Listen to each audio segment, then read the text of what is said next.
Have you ever noticed how many cultures around the world have invented a food that's some form of flat cooked dough? That many people can't be wrong. Pancakes and all of their international cousins are delicious. But everyone you meet seems to swear by a different pancake recipe. So how do you griddle up the perfect pancake for your lazy Saturday morning breakfast? First, a lot of pancake diehards swear by buttermilk. What could weird, sour, thick milk possibly bring to the table that perfectly innocent, normal milk can't? A lot of things, actually. For one thing, a lot of people do enjoy the sourness of buttermilk. And buttermilk also contains diacetyl, a flavor compound also found in butter that imparts, wait for it, a buttery flavor.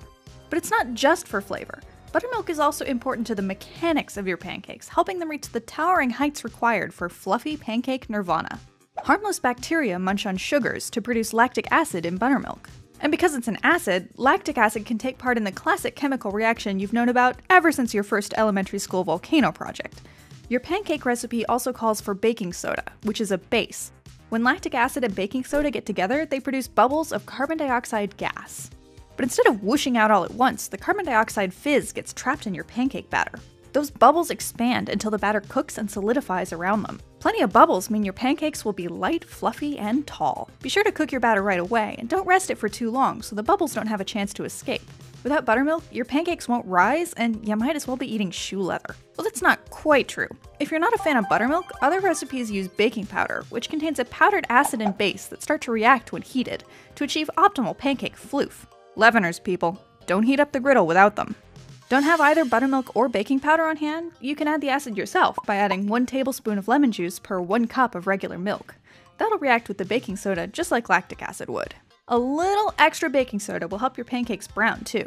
Browning happens thanks to Maillard reactions, a complex cascade of reactions that lead to chemical deliciousness, taking place in the presence of heat, proteins, and sugar.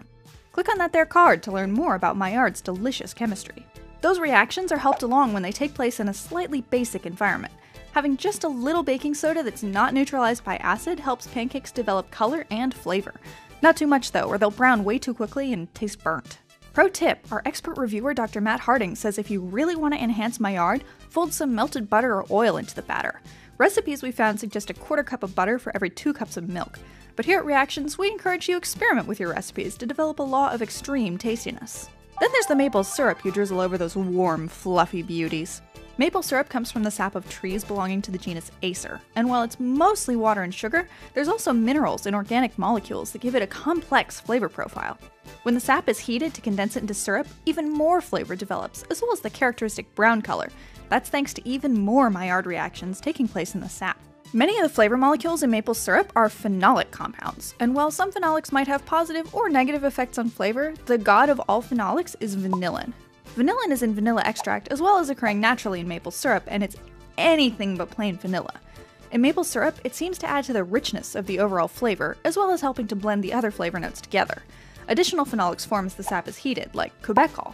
Some of those other flavor participants are maple lactone, which shockingly tastes mapley, guaiacol, which adds woody or smoky notes, and caramel furanone, which tastes like maple and burnt sugar and adds richness. Maple syrup even contains a decent amount of riboflavin, aka vitamin B2.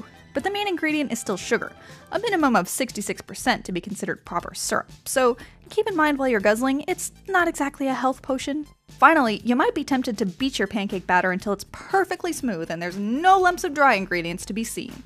Those poor lumps, what did they ever do to you? The thing is, overmixing your pancake batter will make it tough. There are 2 proteins in wheat flour, glutenin and gliadin, that combine when they meet water to form gluten. Gluten forms a sort of proteiny mesh in your batter. A little of that is good, because it helps trap those bubbles you worked so hard to make with the buttermilk, and it helps your pancakes rise. But a lot of gluten is chewy, and it makes your pancakes tough. A little fat slows down gluten development, which is why some melted butter in your recipe is a good idea. And as we noted, that melted butter also enhances tasty Maillard browning. But overmixing the batter still develops gluten, so just mix the batter until it's combined, and take your aggression out at the gym or something. Seriously, put the whisk down, this is breakfast, not Tuesday morning boot camp. We hope these pancake tips help you whip up a better breakfast, or at least that all this gratuitous pancake footage has made you hungry. Personally, I'm starving. If I wasn't tied to a microphone right now, I'd already be at IHOP. Are you a pancake person or a waffle person? Let us know in the comments, and hit like and subscribe while you're scrolling. Thanks for watching!